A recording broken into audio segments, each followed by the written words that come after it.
Assalamualaikum warahmatullahi wabarakatuh. Pemirsa, senang sekali saya Antun Rahmi dapat kembali hadir menjumpai Anda dalam program Dialog.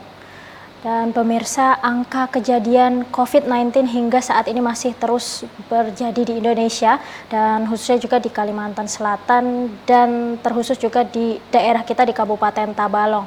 Dan untuk membahas hal ini lebih jauh, saat ini sudah hadir bersama saya di studio Bapak Dr. Taufikur Rahman Hamdi selaku juru bicara gugus tugas percepatan penanganan COVID-19 di Kabupaten Tabalong. Selamat datang Pak, terima kasih sudah berhadir di studio kita pada hari ini. Baik Pak, berbicara tentang angka kejadian COVID-19 tercatat sampai hari Senin tanggal 29 Juni 2020 itu tercatat sudah ada 76 kasus terkonfirmasi positif dan yang dirawat sebanyak 63 orang. Bagaimana perkembangan terhadap pasien yang 63 orang ini Pak? Ya. Jadi dari 76 kasus ini kan yang sudah sembuh ada 9 orang, kemudian meninggal ada 4 orang. Nah, tentu yang 63 ini dirawat dari beberapa tempat pelayanan. Ada yang di Rumah Sakit Ulin ya, kemudian di unit isolasi maupun yang melakukan karantina mandiri. Nah, dari 63 yang dirawat ini sebetulnya kami sudah melaksanakan swab untuk konfirmasi kesembuhannya. Jadi kalau kami hitung dari beberapa waktu yang lalu, ada 29 orang yang menunggu hasil konfirmasi kesembuhannya. Dan untuk kondisinya, mereka semua rata-rata adalah pasien OTG ya, orang tanpa gejala. Cuman yang masih dirawat di Ulin ada 2 orang yang masih terkategori PDP. Dan kondisinya sampai hari ini kita laporkan semua stabil dan mudah-mudahan nanti setelah diisolasi beberapa waktu dan hasil swab untuk konfirmasinya bisa dinyatakan kesembuhan. Baik Pak, untuk pasien yang terkonfirmasi positif akhir-akhir ini itu didominasi dari apakah dari pasien mungkin PDP ataupun juga OTG, ODP mungkin semacam itu? Jadi rata-rata ya pasien yang terkonfirmasi positif ini sangat berkaitan erat dengan pasien yang positif sebelumnya. Oleh karena apa? Karena setiap ada terkonfirmasi positif, kita melakukan kegiatan yang namanya tracking. Nah, jadi dari 1 orang yang dinyatakan positif, tim surveillance epidemiologi kita melakukan tracking terhadap riwayat kontak. Baik itu riwayat kontak erat ya, terutama yang mempunyai hubungan keluarga yang satu rumah. Kemudian orang-orang yang mungkin di tempat dia beraktivitas sehari-hari yang kontak dengan mereka. Nah, ini tim gugus tugas melakukan kegiatan tracking diikuti dengan pemeriksaan, baik itu pemeriksaan screening fisiknya maupun pemeriksaan rapid test dan bahkan ditindaklanjuti dengan swab test. Nah, jadi rata-rata kasus yang kita temukan ini adalah betul-betul murni dari hasil rentetan kasus yang positif, orang-orang yang riwayat kontak dengan yang positif tersebut. Inilah sebetulnya kami masih bisa menelusuri kasus melalui kegiatan ini dan disitulah strateginya untuk memutus rantai penularannya. Berarti artinya memang rata-rata dari kontak erat oleh pasien yang sebelumnya. Betul. Baik Pak, untuk saat ini mungkin masyarakat di luar sana masih banyak yang bertanya mengapa Tabalong belum melakukan rapid test massal. Seperti apa tanggapan dari Bapak selaku juru bicara? Ya. Saya bilang ya dari kasus yang sudah banyak ini ya, sebenarnya kalau dibilang massal juga sebetulnya sudah banyak sekali. Rapid kita sudah ribuan, swab kita sudah mencapai hampir 500-an. Nah, tapi yang kita lakukan dengan rapid maupun swab ini adalah terarah sesuai dengan penelusuran kasus yang dilakukan oleh surveillance kita. Kita tidak merekomendasikan untuk massal karena kita tidak tahu jejaknya di mana gitu loh. Karena kita masih bisa menelusuri di mana letak penularan dan peredaran kasusnya, sehingga apapun yang kita lakukan dengan rapid ataupun swab itu sangat efektif sekali. Dan ini terbukti dari hasil prosentasi ya, dari yang kita swab maupun yang kita rapid itu positif, artinya yang terkonfirmasi positif itu sangat tinggi sekali, di atas 80%.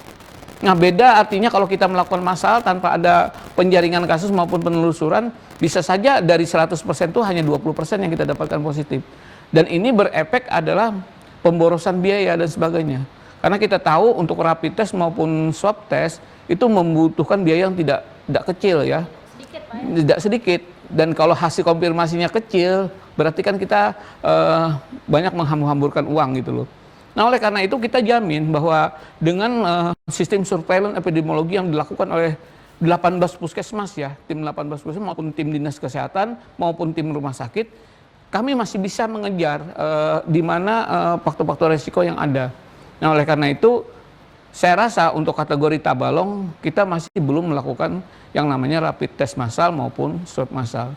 Karena sebetulnya sudah kita lakukan ini pun penelusuran trackingnya juga sudah cukup massal. Ribuan yang sudah kita rapid dan ratusan lebih, hampir 500-an yang sudah kita swab.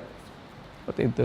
Baik Pak, berbicara tentang pasien yang terkonfirmasi positif, ada sekitar kurang lebih 26 orang pasien yang terkonfirmasi positif yang melakukan isolasi mandiri. Ya. Mengapa hal itu bisa dilakukan, Pak?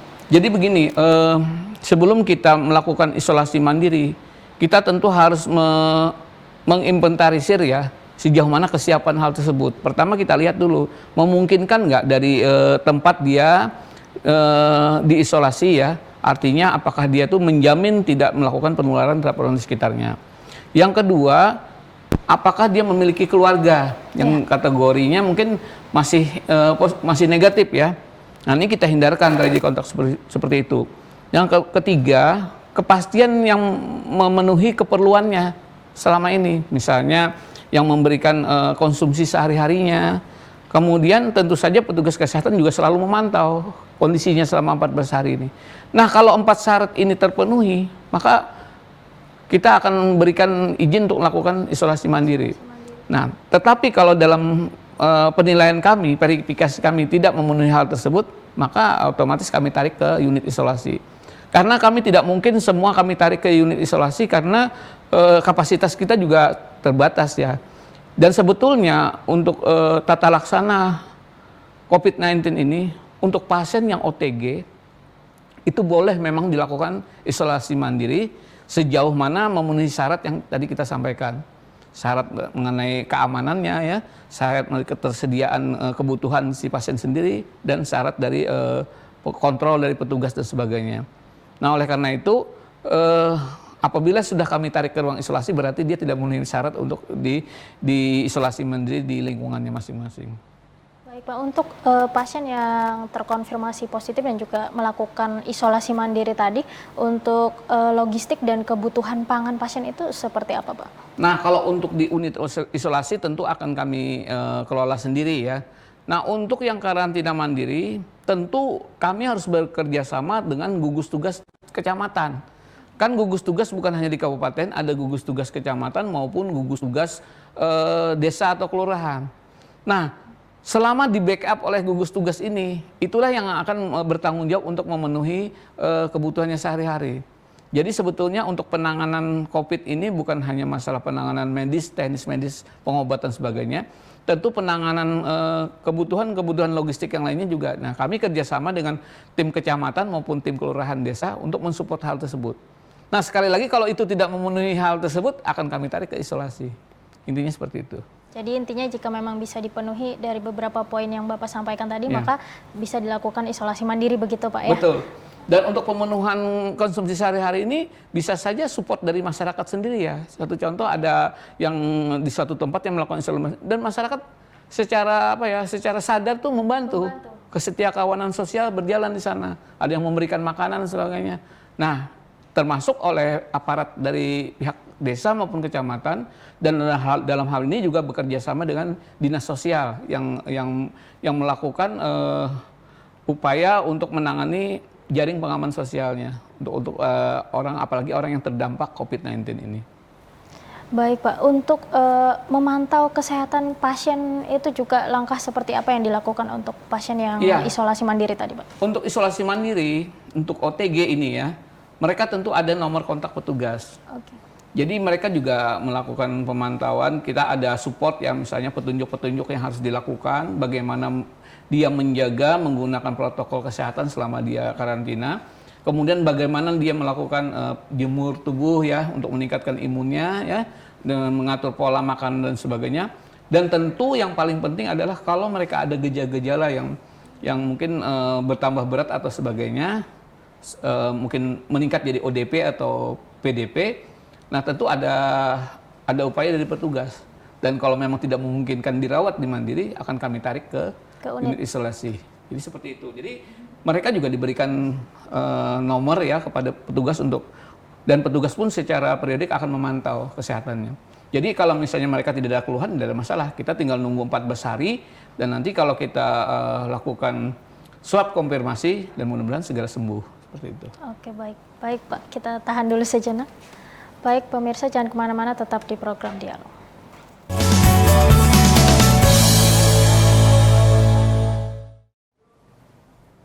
Baik pemirsa, masih dalam program Dialog dan tentunya saya akan kembali melanjutkan perbincangan saya bersama Bapak Dr.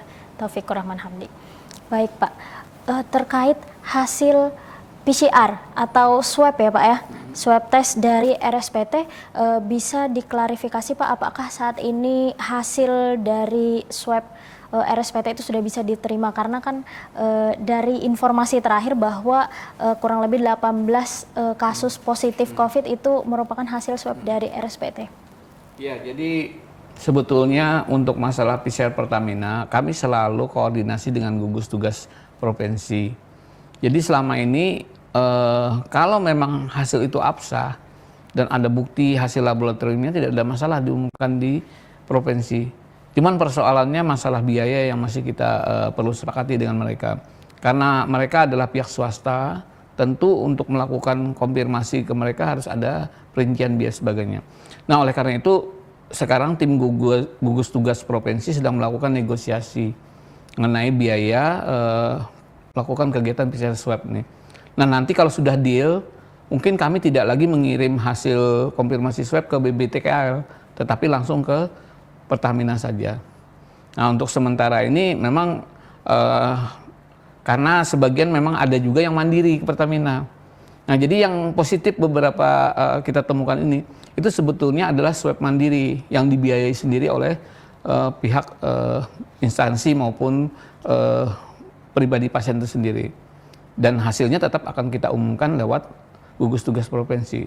Nah tapi ke depannya, insya Allah kalau sudah ada deal antara provinsi dengan Pertamina, mungkin kita bisa melakukan swab untuk masyarakat dan sebagainya juga. Jadi kenapa selama ini kita akui ya, persoalannya hanya masalah siapa yang menanggung biayanya. Dan yang selama ini sudah terkonfirmasi itu adalah itu swab mandiri namanya. Oke, baik Pak. Sekaligus juga mengklarifikasi bahwa adanya mungkin kabar yang beredar bahwa di masyarakat itu menganggap gugus tugas COVID di Tabalong itu tidak mengakui hasil tes PCR RSPT sebelumnya. Begini Mbak, jadi waktu awal dulu sifatnya PCR Pertamina itu adalah uji coba. Yang namanya pre-launching, berarti mereka tuh alat yang baru running itu dicoba. Nah oleh karena itu hasilnya tidak kami terima langsung, harus kami uji lagi ke BBTKL karena sebetulnya untuk mendapatkan rekomendasi PCR itu jalan harus ada bukti artinya standarisasi mutu. Coba bayangkan misalnya yang di swab oleh Pertamina 10 misalnya positif, kalau setelah diuji banding dengan BBTK ternyata hanya 3, berarti kan standar mutunya belum diakui. Nah oleh karena itu harusnya 10 yang dia nyatakan positif itu 10 juga diakui oleh BBTK. Jadi waktu itu bukan tidak mengakui, mereka masih dalam tahap pre-launching, uji coba, dan makanya waktu itu kami tidak akui langsung, tetapi kita ulang melakukan verifikasi di BBTKL provinsi. Jadi sebenarnya standar mutu, uji mutu ya, uji kualitas mutu namanya itu.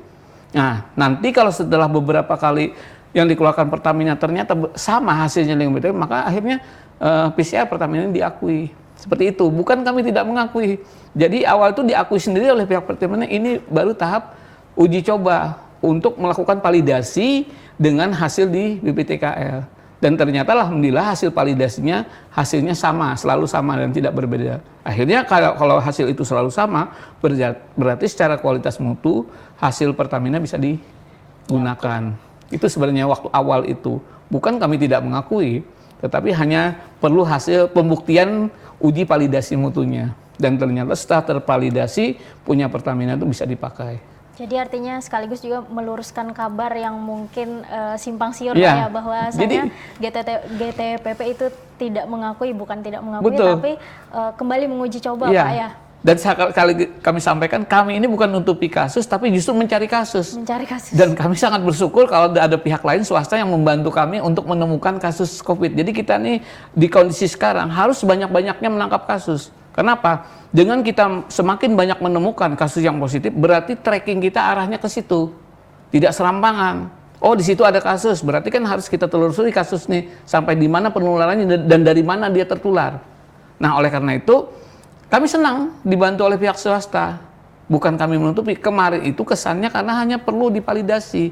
Karena baru mau launching, itu harus dibuktikan bahwa 10 yang positif Pertamina harus 10 juga, positif di BPTK. Kalau ada perbedaan, berarti masih ujinya masih belum diakui. Seperti itu, Mbak. Oke, baik.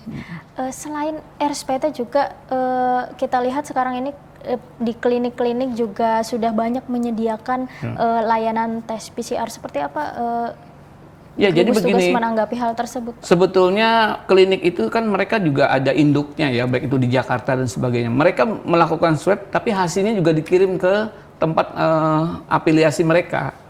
Nah, bagi kami yang penting asal mereka tadi menyampaikan data itu secara konkret dan sah, itu akan kami pakai juga untuk penemuan kasus di provinsi. Cuman yang masalahnya kadang-kadang kalau positif tidak dilaporkan ke kami, sehingga nanti terjadi perbedaan data antara di lapangan dengan kita. Jadi kami selalu menghimbau, baik itu swasta, klinik, silakan mereka menemukan positif, tapi harus laporkan ke kami. Dan keabsahannya harus jelas, sehingga nanti sama-sama kita tangani kasus dengan benar. Jadi justru ini saya senang banyak yang membantu untuk menemukan kasus di Tabalong ini, walaupun mungkin penemuannya secara tidak sengaja, sekadar kadang-kadang untuk sifatnya mandiri atau ada beberapa kasus sepertinya hanya untuk konfirmasi pemeriksaan mandiri ternyata positif juga. Karena sudah dari awal saya sampaikan, kasus COVID-19 ini banyak sekali kasus yang tidak bergejala. Kadang-kadang penderita merasa oke-oke saja, ternyata setelah di swab hasilnya positif. Nah, ini yang terjadi pada saat sekarang. Oke, baik Pak. Untuk swab test dari gugus tugas sendiri, apakah juga akan memanfaatkan lab PCR terdekat atau seperti Iya, sebetulnya lebih efisien ya kita melakukan terdekat. Artinya dengan Pertamina hasilnya lebih cepat ya, tidak kita menunggu lama antrian di BPTKL. Cuman tadi saya sampaikan sisi legalitasnya adalah kita menunggu deal antara gugus tugas provinsi dengan Pertamina. Karena kalau kita melakukan Pertamina, kita harus membayar. Nah, tidak mungkin kita membebankan kepada pasien ya, ataupun pihak instansi tertentu. Betul. Nah, kalau sudah ada deal dengan provinsi, maka ini jadi tanggungan pemerintah. Jadi kita sangat terbantu sekali kalau PCR Pertamina sudah ada deal antara gugus tugas provinsi dengan pihak RSPT. Baik Pak. Seperti apa juga gugus tugas menyikapi hal ini, terlebih sinkronisasi data dengan gugus tugas apabila ada temuan kasus positif dari fasilitas swasta begitu Pak? Nah, oleh karena itu yang pertama saya harapkan laporan yang jelas dari mereka ya. Jadi tentu kita akan sama-sama melaporkan ke provinsi.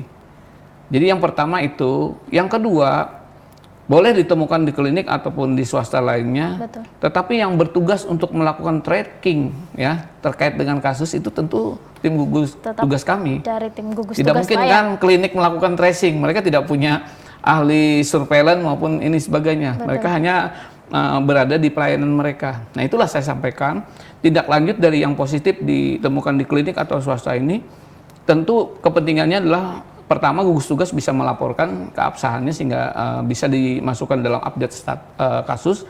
Yang kedua adalah yang terpenting ini adalah kita dalam upaya memutus mata rantainya adalah melakukan tracking terkait dengan yang positif ini.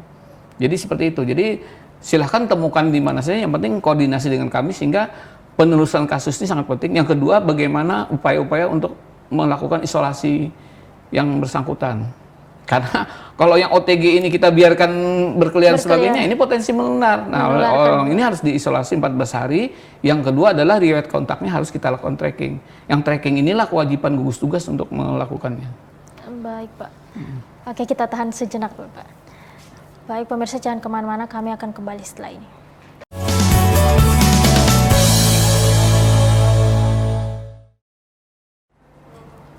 Baik pemirsa, kembali dalam program Dialog dan saya akan kembali melanjutkan perbincangan bersama Bapak Dr. Taufikur Rahman Hamdi. Baik Pak, ada desakan GTPP Tabalong diminta melakukan tes terhadap petugas medis menyusul adanya petugas medis yang terkonfirmasi positif. Sebenarnya apakah tes ini sebelumnya memang sudah dilakukan Pak? Jadi saya sampaikan justru yang positif yang ini kita dapatkan dari tracing kita juga terhadap petugas internal kita. Oke.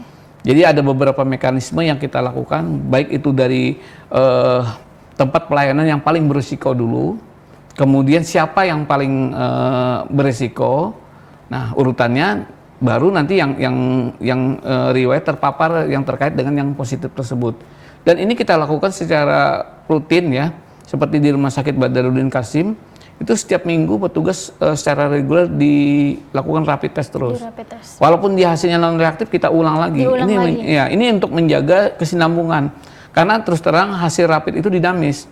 Bisa saja hari ini dia reaktif, non reaktif, besok dia. Karena reaktif. Kan kemudian dia tertular setiap hari ada gitu loh. Nah jadi ini sudah kita lakukan secara menyeluruh ke seluruh unit-unit pelayanan yang ada di rumah sakit. Nah hal ini juga kita lakukan di puskesmas. Nah, mungkin ya persoalannya kadang-kadang ada memang petugas kenapa tidak langsung semua, karena pertama kita lakukan urutan prioritas karena keterbatasan bahan rapid test maupun swab test kita. Betul.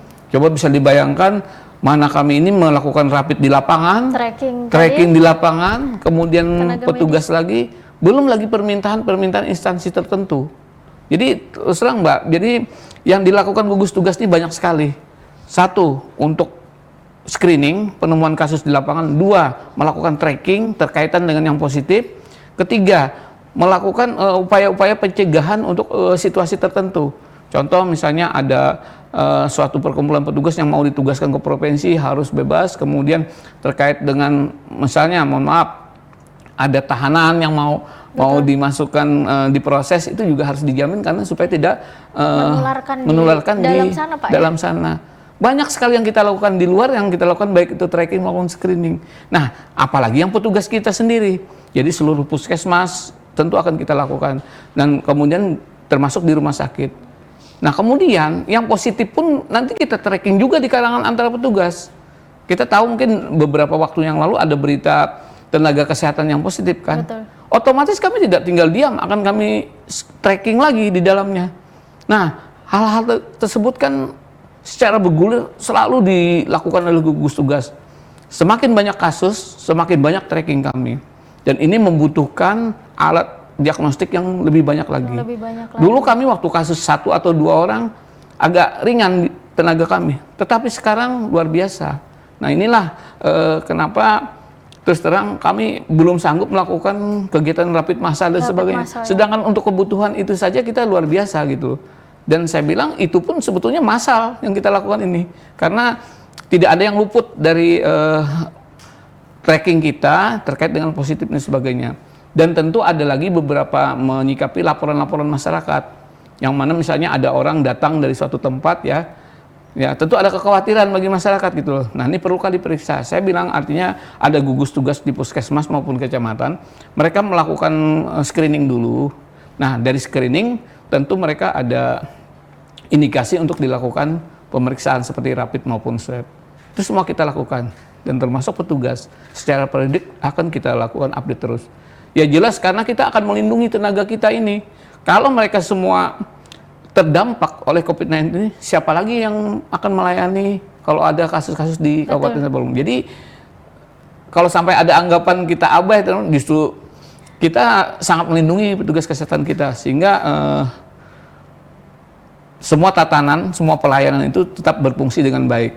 Dan perlu kita ketahui ya, sampai saat ini tidak ada puskesmas yang menutup pelayanannya maupun rumah sakit. Alhamdulillah di Tabalong Pak ya. Ya karena kita akan selalu melakukan pengaturan-pengaturan. Kalaupun ada yang positif, tentu kita akan rumahkan dan kita atur. Jangan sampai kalau semua positif dan lumpuh, akhirnya kan yang rugi masyarakat juga. Betul. Tidak bisa mendapatkan pelayanan lainnya sebagaimana situasi normal sebelumnya.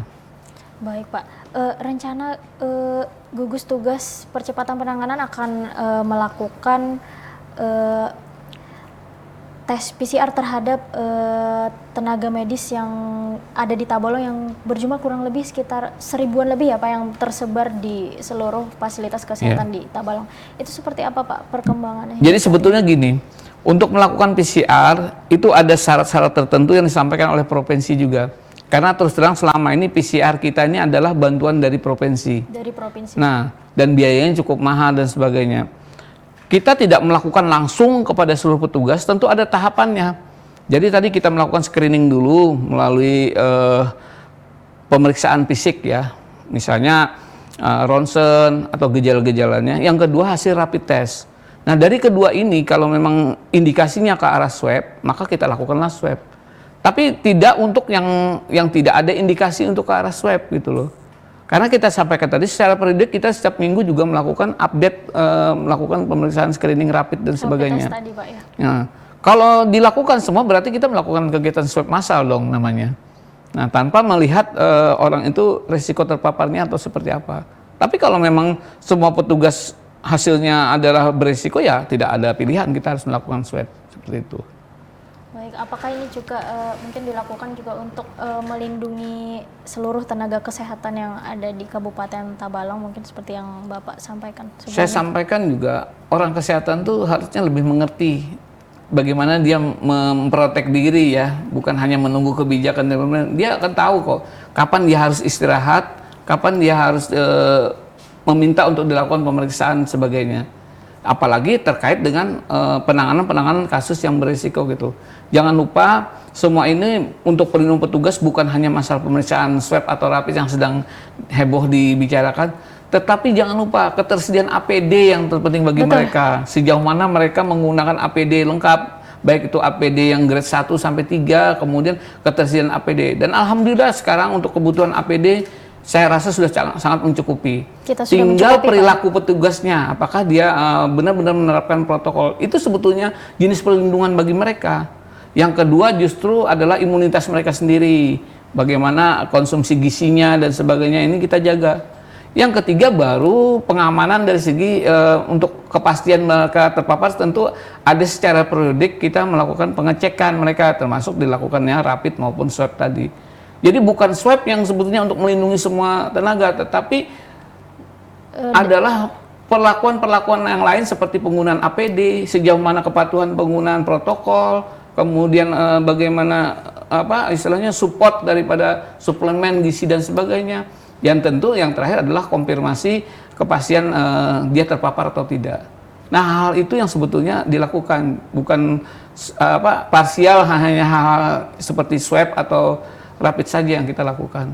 Artinya dimulai dari diri sendiri Pak ya? Dan kita juga menginstruksikan kalau ada petugas yang sakit ataupun dia merasa terdampak, silakan istirahat. Karena mereka tentu perlu ada waktu untuk rehabilitasi, pemulihan dan sebagainya. Seperti itu. Buktinya untuk masyarakat saja, pasien OTG saja kan kalau kita isolasi dengan benar, kita beri makan dan sembuhkan, mereka sembuh sendiri.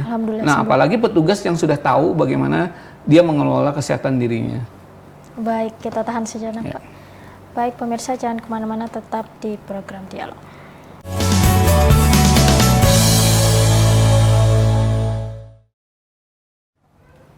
Baik pemirsa, kembali dalam program Dialog dan saya akan kembali tentunya melanjutkan perbincangan saya bersama Bapak Dr. Taufikur Rahman Hamdi.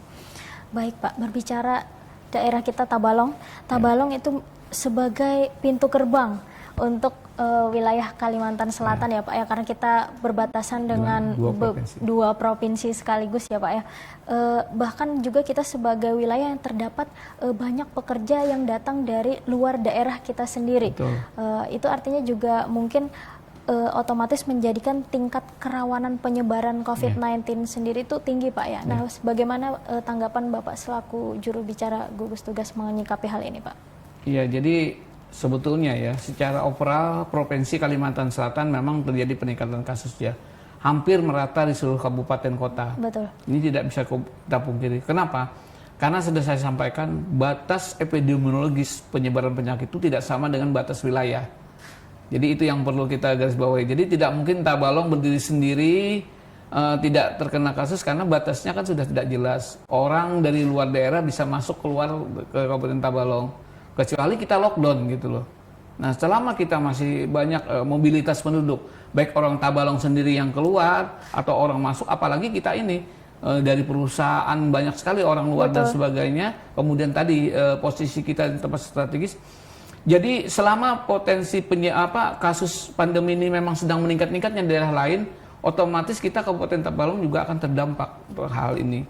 Tinggal bagaimana masyarakat ya maupun kita tim gugus tugas menyikapi hal ini. Artinya saya hanya sampaikan kepada masyarakat bahwa protokol COVID-19 ini makin harus tetap lebih dilaksanakan, lebih disiplin. Karena terus terang kalau dulu hanya beberapa klaster yang bisa kelihatan, sekarang kalau bicara klaster sudah luar biasa. Klaster mana lagi saya tidak bisa menyebutkan. Sudah banyak Pak ya? Ya, dan penularannya kan hampir di seluruh kecamatan sudah terjadi ini. Jadi oleh karena itu, bagi kita sekarang semua harus menjaga diri. Tidak ada lagi kesan wilayah-wilayah yang aman dan sebagainya. Dan ini fenomenanya memang terjadi dan kasus sedang naik-naiknya ini. Betul. Nah, saya tidak tahu artinya nanti yang disebut sampai kapan puncaknya. Jadi puncaknya ini akan kita nilai setelah penambahan kasus yang luar biasa ini, nanti terjadi penurunan kasus setelah itu dan yang sembuh bertambah banyak. Nah, nanti akhirnya kasus yang bertambah sedikit, yang sembuh tambah banyak, dan akhirnya kasus ini akan selesai dengan sendirinya. Nah, cuman kita belum bisa memperkirakan kapan puncak daripada pandemi ini. Belum bisa diprediksi Pak ya? Karena mungkin di Tabalong bisa, tetapi di kabupaten lain belum bisa. Belum bisa. Selama itu tidak sinkron sama semua, seperti yang terjadi waktu dulu, kita satu-satunya kabupaten yang konfirmasi nol. Nol ya, betul. Tetapi karena di kabupaten lain sedang meningkatnya, sudah naik-naiknya. Akhirnya karena saya bilang tadi tidak ada batas epidemiologis, akhirnya kan terdampak juga. Apalagi sejak PSBB sudah dibuka kembali, dan sejak itulah kasus di Tabalong ini semakin meningkat. Jadi yang penting sekarang bagaimana kita tetap untuk kami tim surveillance bekerja melakukan tracing penemuan kasus sebanyak-banyaknya. Yang sekarang yang penting kita menemukan positif yang sebanyak-banyaknya sehingga yang positif ini jangan sampai berkeliaran di masyarakat. Kalau kita ketemu yang positif baik yang OTG ini dan dilakukan isolasi sampai 14 hari dan bisa dikonfirmasikan kesembuhannya, ini yang namanya mengamankan. Jadi dalam pengertian, jadi justru kita harus sebanyak-banyaknya sampai betul-betul kasus itu tidak ditemukan lagi. Nah, ini yang dikatakan kapan pandemi itu berakhir. Dan proses ini selalu berjalan. Seperti itu. Baik Pak, masih berbicara di wilayah kita Tabalong, ada mungkin kecamatan yang masih terkonfirmasi kasus nol. Bagaimana gugus tugas mungkin menjaga hal ini agar memang benar-benar tidak ada kasus di daerah tersebut begitu? Ya, jadi kita secara aspek kewilayahan ya, inilah bagaimana para gugus tugas tingkat kecamatan maupun tingkat desa ya atau kelurahan mencermati hal ini. Memang ada 2 kecamatan yang masih nol, yaitu Kecamatan Muara Uya maupun Kecamatan Upau ya. Nah, jadi sekarang juga sedang di-launching konsep yang namanya Desa Tangguh. Desa Tangguh. Nah, Desa Tangguh ini ya, Desa Tangguh Banua ini bagaimana upaya peran serta masyarakat dalam penanganan COVID ini. Jadi coba sekarang mindset kita ubah. Dalam rangka kita mengatasi atau mencegah penularan mata rantai, memutus mata rantai COVID-19 ini, peran masyarakat harus kita tingkatkan. Jadi justru kemandirian masyarakat untuk membantu pemerintah dalam mengentaskan ya kasus COVID-19 di Tabalong sangat penting. Jadi seperti konsep siaga desa tangguh tadi. Jadi desa itu mempunyai peran dalam hal ini bagaimana mereka men-screening orang-orang luar yang masuk ke tempat mereka ya. Nah, ini bisa menjaga kasus nol tempat mereka. Jadi kalau setiap ada tamu sebagainya di screening dulu, dan kalau ada yang istilahnya berindikasi dilaporkan kepada tim gugus tugas, baik itu kecamatan maupun kabupaten. Yang kedua, Desa Tangguh ini juga kalau ada ya warganya yang terkonfirmasi mengarah COVID-19, mereka membantu untuk proses isolasinya. Karena justru masyarakat yang positif atau yang terdampak ini kan tidak boleh berkeliaran. Betul. Sehingga tidak membahayakan atau menular kepada warga lain. Lalu Desa Tangguh ini menyediakan tempat isolasinya. Nah, kemudian orang diisolasi ini kan tentu ada dampak baik itu segi sosial maupun ekonominya. Betul sekali. Nah, jadi masyarakat mempunyai kemampuan untuk artinya memenuhi kebutuhan sehari-harinya, bahkan membantu secara ekonomi pada keluarga yang terdampak tadi. Ini yang disebut kemandirian, yang disebut dengan desa yang tangguh. Ini sedang di-launching, diharapkan semua kecamatan, dan ini suatu metode yang saya rasa ya dari tim gugus tugas sangat membantu sekali bagi kami. Jadi jangan sampailah yang kerja hanya kami gugus tugas, tapi tentu masyarakat juga secara mandiri melakukan hal tersebut.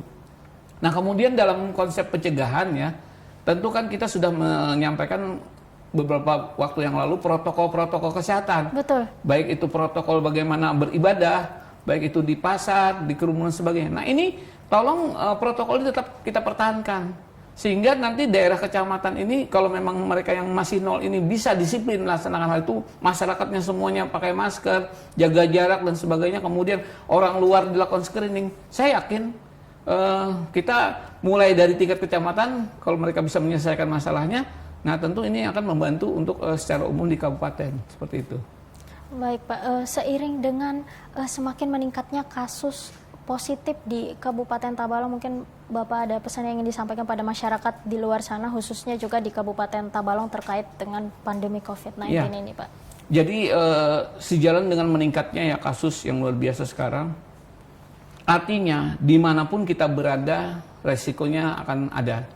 Kita kembali kepada himbauan yang dari awal kasus COVID ini, berada di rumah itu lebih baik daripada berada di luar rumah. Jadi kalau terpaksa harus keluar rumah, konsekuensinya adalah gunakanlah protokol kesehatan. Baik itu pakai masker, jaga jarak, dan cuci tangan. Dan saya bilang tadi, kalau nggak ada kepentingan apa-apa, lebih baik di rumah saja. Itu sangat penting. Kan kadang-kadang kita bisa juga mengerjakan sesuatu di rumah saja. Nah oleh karena itu kalau masalahnya kalau orang yang keluar sekarang karena terpaksa harus mencari nafkah ya, harus beraktivitas dan sebagainya. Nah oleh karena itu kalau kita keluar rumah, karena tadi himbauannya sebaiknya di dalam rumah saja. Kalau keluar rumah konsekuensinya harus, saya sedih kalau di jalan lihat orang nggak pakai masker. Nggak pakai masker. Pengen rasanya saya singgah dan memberi pertanyaan kepada dia, kenapa dia nggak pakai masker? Apakah dia nggak punya masker? Ataukah dia memang menganggap ini kasusnya biasa aja. Bahkan saya lihat ada di salah satu media sosial ada yang menyatakan bahwa kasus COVID-19 ini bohong-bohongan saja. Hoax dan sebagainya. Nah bagi kami ya, terutama saya kepala unit isolasi, boleh Anda tahu Anda yang bilang bohong itu, saya sehari itu berpuluh-puluh orang yang saya hadapi yang terdampak COVID-19. Belum di Rumah Sakit Badarudin Qasim yang terkena dampak yang biasanya PDP berat, bahkan mereka bisa meninggal sebelum terkonfirmasi positif. Apakah ini berita bohong atau bagaimana? Nah ini oleh karena itu yang penting adalah waspada. Tidak perlu panik. Karena saya penting, orang terkonfirmasi positif sekarang biasa aja sudah. Biasa sekarang, di mana saja, bukan hal yang aneh. Tetapi bagaimana yang biasa itu tetap harus disikapi secara luar biasa. Artinya, kalau dia merasa positif, dia harus diisolasi mandiri. Tidak boleh kontak dengan orang lain dan sebagainya. Kemudian bagaimana dia menjaga dirinya agar tidak menimbulkan komplikasi yang lain dan bisa sembuh setelah itu. Itu saja. Dan alhamdulillah ya, berdasarkan penelitian, orang yang setelah sembuh daripada COVID-19, dia akan memiliki kekebalan alami untuk tubuhnya. Baik, terima kasih Pak Dr. Taufikur Rahman Hamdi sudah berbagi informasi yang sangat bermanfaat hari ini. Baik pemirsa, itu tadi perbincangan saya bersama Bapak Dr. Taufikur Rahman Hamdi selaku juru bicara gugus tugas percepatan penanganan COVID-19 di Kabupaten Tabalong. Dan kembali kami himbau kepada masyarakat di luar sana untuk tetap menggunakan masker jika berada di luar ruangan, kemudian juga tetap mencuci tangan menggunakan sabun dengan air mengalir, dan juga tetap untuk menjaga jarak satu dengan yang lain agar kita bersama-sama memutus penyebaran COVID-19 ini. Saya Antun Nurrahmi beserta kru yang bertugas undur diri. Kami mengucapkan terima kasih. Wassalamualaikum warahmatullahi wabarakatuh.